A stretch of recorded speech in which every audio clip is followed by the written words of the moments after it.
Frank Vatrano, you're an all-star. We've got to talk about that and more on this edition of Locked On Anaheim Ducks. You're Locked On Ducks, your daily podcast on the Anaheim Ducks, part of the Locked On Podcast Network, your team every day.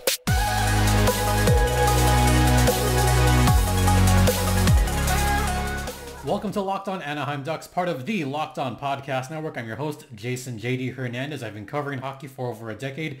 Thank you for making this your first listen. Thanks for you everydayers sticking around. Once again, I've been covering hockey for over a decade. I'm also the public address announcer for the Coachella Valley Firebirds. And in case you missed yesterday's little rant fest, still in the dark here. Hopefully that will get taken care of by Monday. So yeah, as you can tell, no electricity here, but we're going to make do and record a quick podcast. This will be a little bit lighter than usual, but we've got a lot to talk about on this one. And at the end, I'll explain why it was a good thing that I didn't have goals Thursday yesterday. But first, we got to talk about the big news of the day, and that is Frank Vatrano, formerly known as Frank the Tank. He was named the Ducks representative for this year's All-Star Game. So congratulations to Frank Vatrano. Well deserved. This guy has been around the league. He's been with a number of teams. He's been with the Boston Bruins, the New York Rangers, the Florida Panthers, and now makes his way to his first All-Star selection with the Anaheim Ducks. This season so far, 18 goals, 9 assists, 27 points, leading the way for the Ducks. He is on his way to career highs in goals and points, which I think is important because if not for Frank Vatrano, the Ducks would be in the tank right now. Once again, 18 goals. His career high is 24 goals back in 2019 with the Florida Panthers. And his career high in points was just last season in Anaheim, 41 points. He will surely eclipse both of those marks. And Frank Vatrano is someone that I've been very high on since the signing. He provides pretty instant offense, also very good on that power play. Even though he only has 3 power play goals this season, he has been very good on that line. And he has looked good shorthanded as well. You know, having him out there on the PK has been effective for him. We've loved seeing that this season. And I've also liked seeing the hustle from Frank Vatrano this season. You know, getting to loose pucks, getting those 50-50s. It seems like he's improved on every aspect of his game this season. That's something that we very much love seeing. Something else that I loved seeing was how it was revealed that he was named an All-Star. Frank Vatrano, early in the day, right after practice, went into the locker room, and there waiting was his wife and his baby. And on the baby's shirt, it actually read, "Daddy, you're an all-star." That, I think, was just a perfect moment. If you love a feel-good moment, that was it. Because I know how much it meant to his family. But for Frank Vatrano, this has even more meaning because he's never been named an all-star before. And to him, it kind of validates all the hard work that he has put in, especially this season. He has put in so much work to improve his game. And once again, the 29-year-old has been waiting for this for a while. He was part of a pretty solid offense with the Florida Panthers. In 3 seasons, he got 24 goals, 16 goals, 18 goals, averaging about close to 40 points a season. Not quite hitting that, but getting close. So he's been working hard at it for a long time. Of course, those Florida teams had some guy by the name of Tkachuk and some guy by the name of Huberdeau that was kind of overshadowing him. Ha, get it, Shadow? Yay. Frank's been very good on that line with Mason McTavish and Stromer. That line has been the best line for the Ducks all season long. And for about a 3-week stretch, that was the best line in the entire National Hockey League. Need I remind you that at one point, that line was leading the league in points. Of course, that was when the Ducks got off to that really hot start. And that was when that line was just buzzing like crazy, getting point after point after point. And I think Frankie's got to thank Stromer and McTavish. I think he's got to thank them both. Because without either of those guys, he's not putting up the numbers that he's putting up right now. He's not quite averaging a point a game. At the moment, he's kind of slowed down a bit. But still, 27 points in 37 games is nothing to sneeze at. Especially on a Ducks team that has, at times, struggled to put the puck in the net. That has, at times, struggled offensively. That's something that I think voters, or I guess people in the NHL kind of looked at it and went, oh, you know what? I think he's going to be the choice, not McTavish. McTavish is going to have plenty of other chances to make the All-Star game. Stromer has been very good, but not as good as Frank. So once again, congratulations, much congratulations to Frank Vatrano, his first All-Star selection. You'll love to see it. And congrats to the whole Vatrano family, by the way. They're going to Toronto in a few weeks' time to represent the Anaheim Ducks. Gotta love it. All right, we're going to head into the first intermission and talk about some other odds and ends. We'll get to that on the other side. Now a word from Gametime. That is right, the Gametime app is better than ever. And if you haven't used Gametime before, then what are you waiting for? Because Gametime gets you into all sorts of events. And you could check out Ducks games. I saw Ducks tickets for about $21 yesterday. That wasn't bad. I think I saw some Clippers tickets for fairly cheap prices, pretty good prices. So if you want to check out some sporting events, then head to Gametime. You could also check out some concerts. They have concerts as well. So if you haven't yet, download the Gametime app and use promo code LOCKEDONNHL for $20 off your first purchase. Once again, that is the Gametime app. Lowest prices guaranteed. We're also brought to you by Logix Banking. Now, you know on this show you get a lot of in-depth analysis and hot takes, right? Well, let me give you my hottest take of the day. The best lineup in the LA and surrounding areas right now is the lineup of auto loans at Logix. They start off at the top with my favorites, the proven and dependable new and used vehicle loans. You can count on these guys to give you low rates and save you big time bucks. Next up, they've got an exciting new rookie sensation in their electric vehicle loans with super low rates and flexible payments terms. Rounding out the lineup, they've got their auto refinancing loans and lease buyout loans. With these guys, you could lower your monthly payments and get on the road to owning your car faster. Look, I know it's a hot take, but seriously, no one can beat the lineup at Logix. Visit your local Logix branch right here in the LA and surrounding areas and let one of their amazing team members help you out. Or just apply online in minutes at logixbanking.com/car. That's LOGIX banking.com/car. Let's talk about why I'm glad that there was no Gulls Thursday yesterday. Yeah, this is kind of a weird one. So it was expected that there was going to be a couple of games over the weekend. There was supposed to be a game tonight, and there was supposed to be a game tomorrow night. But plans changed because the San Diego Gulls announced earlier today that Fridays and Saturdays games versus the Bakersfield Condors would be postponed. Okay, why exactly is it postponed? Because of a water main break. Yeah, I'm going to read this one verbatim. Quote, both tonight's game and tomorrow's game between the Bakersfield Condors and San Diego Gulls at Pechanga Arena have been postponed due to a water main break that has significantly affected the event level of the arena. Information on the rescheduled games and ticketing details will be communicated in the following days, end quote. So Couple of things there. First, it's an older arena. It's over 50 years old. That arena celebrated its 50th anniversary not that long ago. There hasn't been a whole lot of change in that arena since, well, really since I was a kid. I mean, I've gone to a couple events there as a kid, and it looks almost the same.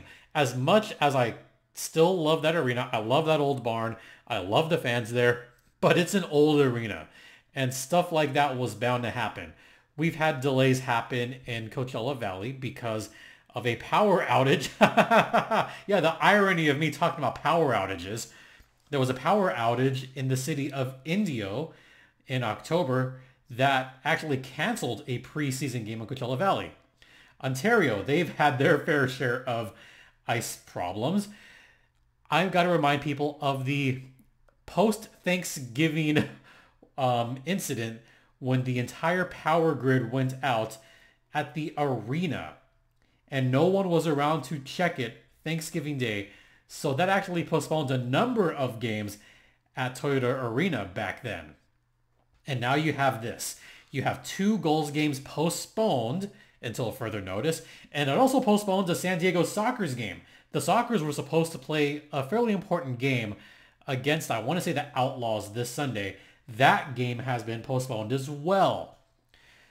Maybe this is a blessing in disguise for the San Diego Gulls because they have just not played very good hockey recently. They've been on a bad losing stretch.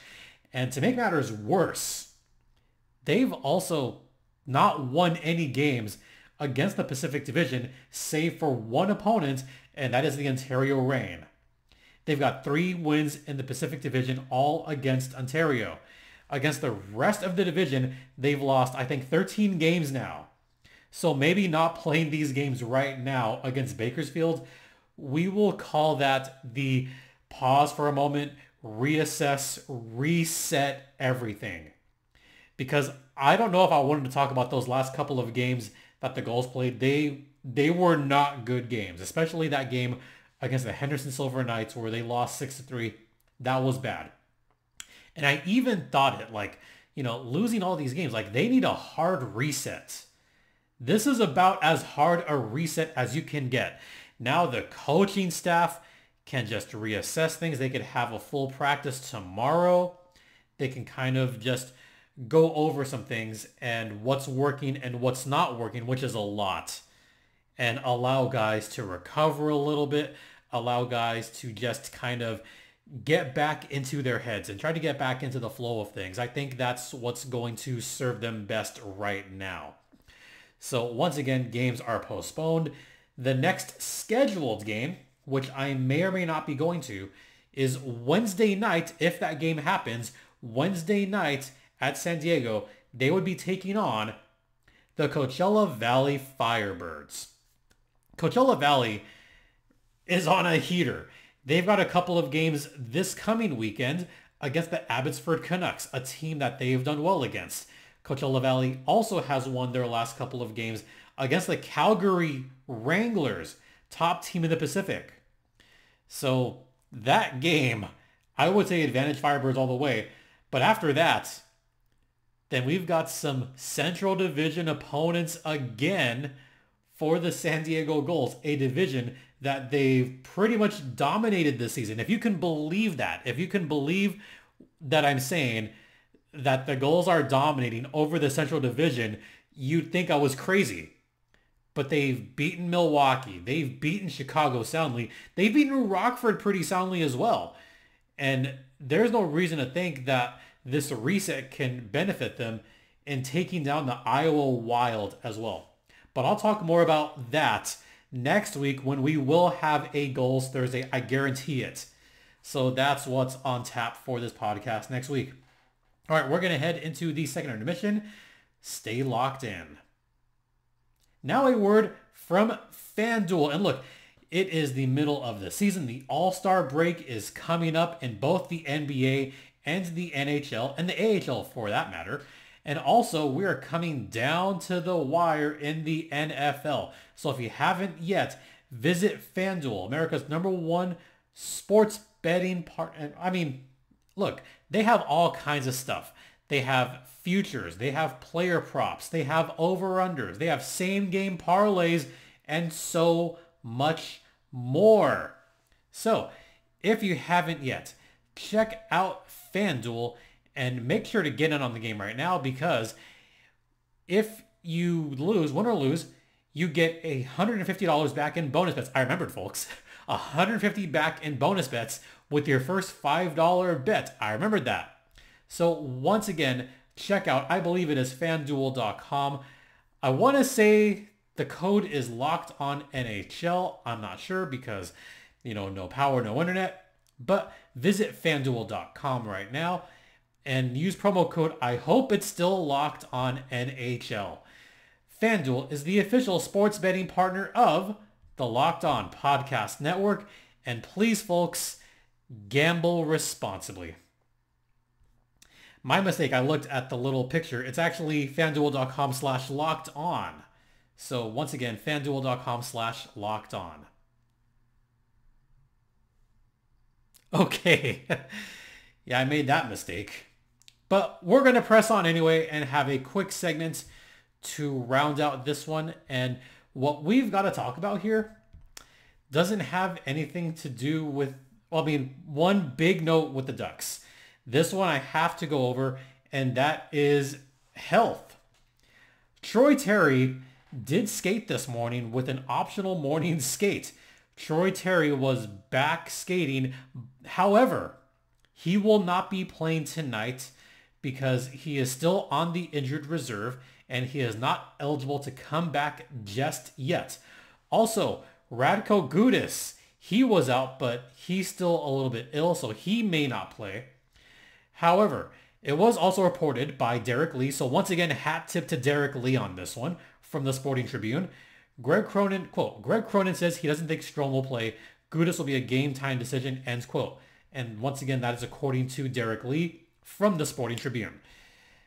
Ducks have had their fair share of injuries and illnesses. Apparently the flu is going around right now. And we got to see what happens with these couple of games that the Ducks have coming up. They've got one against the Winnipeg Jets. Winnipeg has been kind of up and down this season. I don't know what to expect from the Ducks this time around, given the poor defense they had last time, allowing 57 shots. Good Lord, allowing that many shots. Ugh. Also of note, Pavel Regenda is back practicing. So good to see him back out there. He may have been scheduled to play this weekend, but as it turns out, we might see him back in a Gulls uniform for Wednesday's game against the Firebirds, assuming that game gets played, assuming they fix everything by then. All right, to close out this podcast, now that the sun is really going down, I've got to talk about World Junior Championships, and chant with me, fans. USA! USA! USA! That is right. Team USA won the gold. It is red, white, blue, and gold for Team USA as they were victorious against Team Sweden, a team, by the way, that was hosting the tournament. Sweden was hosting it. You could see the looks on the fans' faces. I also love the kiss of death towards the very end of that game, which did piss off Team Sweden. But a terrific, terrific performance by Team USA all the way. Great performances all around. We loved seeing Will Smith out there. Will Smith did a fantastic job on this tournament. Snuggerud, I think, looked good. Just everybody that I saw playing out there played their butts off. And that is something that I really love to see. The final score on that one, I believe, was 6-2. Yeah, it was 6-2. That was cool. That was cool to see. Also seeing the players just kind of try to sing along. I mean, they did sing along to the Star Spangled Banner, but that is something that I always love watching. Who else was out there? Oh, got to give some props to Augustine. Augustine, the goaltender, stopped so many great shots. I mean, he put on a performance. Who else I thought was really good? Oh, there was the McGroarty kind of hard hitting there. head on a freaking swivel. McGroarty, Captain America for this team. That I loved seeing. Isaac Howard had 2 goals in this one. He was terrific as well. So once again, the final score was 6-2. Team USA winning gold in the World Juniors. The first time Team USA won gold since 2020, when Trevor Zegras was the tournament MVP. Oh yeah, baby. I remember that one very well. Trevor Zegras saying before the game, yeah, Team Canada hasn't faced an opponent like us. We should win. And he big fat went out and did it. And Team USA did it again, folks. Gold medal winning Team USA. That is a perfect place to end it. And I'm going to end it right here because I'm running out of light. So with that being said, I want to thank you all for listening. Thanks for watching. Don't forget this podcast is free and available across all platforms, including Stitcher, Spotify, Odyssey, Apple Podcasts, Google Podcasts, etc. You can also find us on ad-free on Amazon, also on YouTube. So hit that subscribe button right there. And also check out, I'll give a shout out to Locked On Kraken because I podcast bombed Erica Ayala from Locked On Kraken recently, talking about the Winter Classic and talking some Firebirds hockey. So check us out there. Also, SiriusXM. Check out the Locked On Podcast Network on SiriusXM Radio. Also, the 24/7 YouTube channel. Check it out. Twitter. I'm at StimpyJD.